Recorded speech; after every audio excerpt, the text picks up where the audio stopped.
21শে জুলাই 2026 তিনটি রাশির বড় অর্থপ্রাপ্তি যোগ তৈরি হচ্ছে। আমি এই ভিডিওতে যে তিনটি রাশির নাম জানাতে চলেছি, আপনি যদি এই তিনটি রাশির মধ্যে পড়ে যান তবে আপনার হাতেও এসে যেতে পারে হঠাৎ করেই বড় পরিমাণ অর্থ। নমস্কার, সিক্রেট অ্যাস্ট্রোলজিয়ান ইউতে আপনাদের স্বাগত জানাই।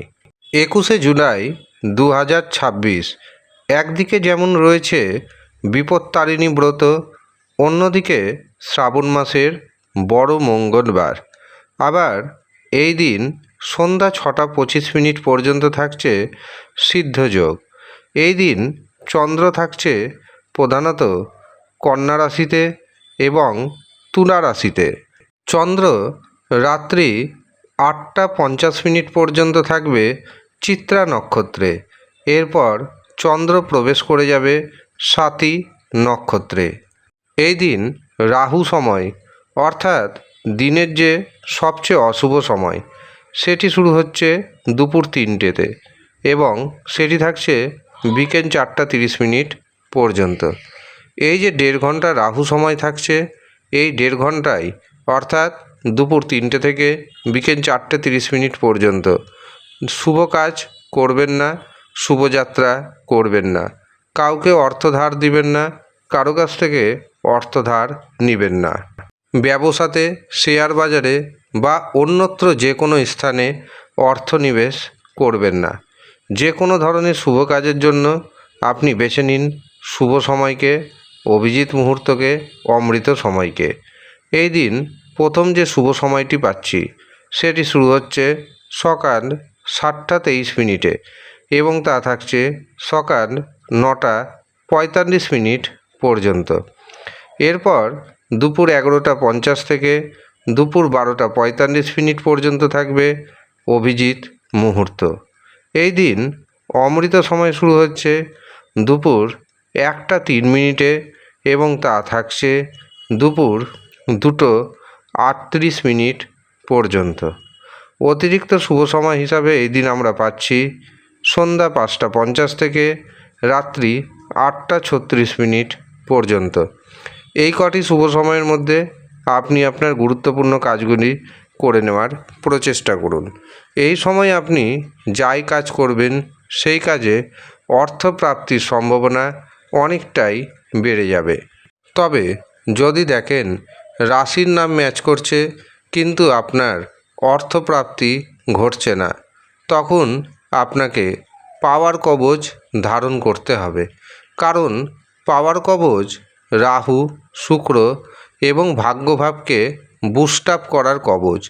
এই কবচ ধারণের পর রাহু মজবুত হবে, শুক্র গ্রহ মজবুত হবে, ভাগ্যভাব মজবুত হবে। আর ভাগ্যভাব রাহু শুক্র যখন মজবুত হয়ে যাবে তখন আপনার হাতে আসবে ঘন ঘন বড় পরিমাণ অর্থ।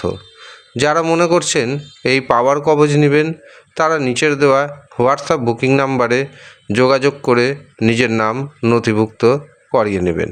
কিন্তু মনে রাখবেন, প্রত্যেকের জন্য পাওয়ার কবচ প্রয়োজন হতেও পারে, আবার নাও হতে পারে।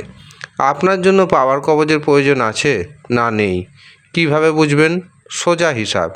তার জন্য আপনাকে নিজস্ব জন্মছক বিচার করাতে হবে অথবা হস্তরেখা দেখাতে হবে। হস্তরেখা বা জন্মছক বিচারের পরেই আমি আপনাকে জানিয়ে দিতে পারবো পাওয়ার কবচের প্রয়োজন আছে না নেই। যদি প্রয়োজন থাকে তবেই নেবেন, আর যদি প্রয়োজন না থাকে তবে টাকা নষ্ট করার কোনো মানেই হয় না। 21শে জুলাই প্রথম যে সৌভাগ্যশালী রাশির নাম উঠে আসছে সেটি হলো মেষ রাশি। মেষ রাশির ব্যবসা বাণিজ্য যথেষ্ট শুভ, বিবাহের শুভ যোগাযোগ আসবে, নিজের উপর আত্মবিশ্বাস বাড়বে, যে কোনো কাজে জীবনসাথীর অথবা প্রেমিকার সাপোর্ট পাবেন। মেষ রাশির ভাগ্যে শুভ সংখ্যা 2, 7, 9। দ্বিতীয় যে সৌভাগ্যশালী রাশির নাম উঠে আসছে সেটি হলো তুলা রাশি। তুলা রাশির জাতক জাতিকাদের অর্থপ্রাপ্তির যোগ রয়েছে শেয়ার বাজার থেকে, ফাটকা থেকে। হঠাৎ করে আপনার মনের কোনো না কোনো ইচ্ছা পূর্ণ হবে। একাধিক পথে আপনি অর্থ উপার্জন করতে সক্ষম হবেন। আটকে থাকা অর্থ যেমন ফিরবে, আটকে থাকা কাজকর্ম আপনার হয়ে যাবে। যারা অবিবাহিত অবস্থায় রয়েছেন তাদের বিবাহের যেমন শুভযোগ আসছে এবং সেখান থেকে বড় অর্থপ্রাপ্তিরও সুযোগ পাবেন। তুলা রাশির ভাগ্যে শুভ সংখ্যা 2, 6, 8। শেষ যে রাশির নাম পাচ্ছি সেটি হলো কুম্ভ রাশি। কুম্ভ রাশির জাতক এবং জাতিকারা ভাগ্যের দারুণভাবে সাপোর্ট পেতে চলেছেন। ভাগ্যের সাহায্যে অর্থপ্রাপ্তির যোগ তৈরি হচ্ছে।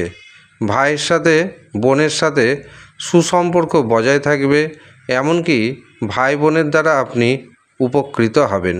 ব্যবসা ক্ষেত্রে নতুন নতুন যোগাযোগ আপনার বাড়তে চলেছে। কুম্ভ রাশির ভাগ্যে শুভ সংখ্যা পাচ্ছি 3, 5, 8। এই হচ্ছে সৌভাগ্যশালী 3 রাশির জাতক এবং জাতিকা। আপনার রাশির নাম এই 3 রাশির মধ্যে রয়েছে কিনা আমাদের কমেন্ট বক্সে অবশ্যই কমেন্ট করে জানাবেন। আর যারা মনে করছেন নিজের জন্মছক বিচার করাবেন, হস্তরেখা দেখাবেন, কুষ্টি বানাবেন, বিবাহের জন্য জটক বিচার করাবেন, অথবা প্রেম সম্পর্কে ভাঙন দেখা দিয়েছে সেটি ঠিক করবেন, পুরনো প্রেমিককে ফিরে পাবেন, তারাও নিচের দেওয়া হোয়াটসঅ্যাপ নাম্বারে যোগাযোগ করে বুকিং করে নিন। যারা ইচ্ছুক তারাই যোগাযোগ করবেন। ধন্যবাদ।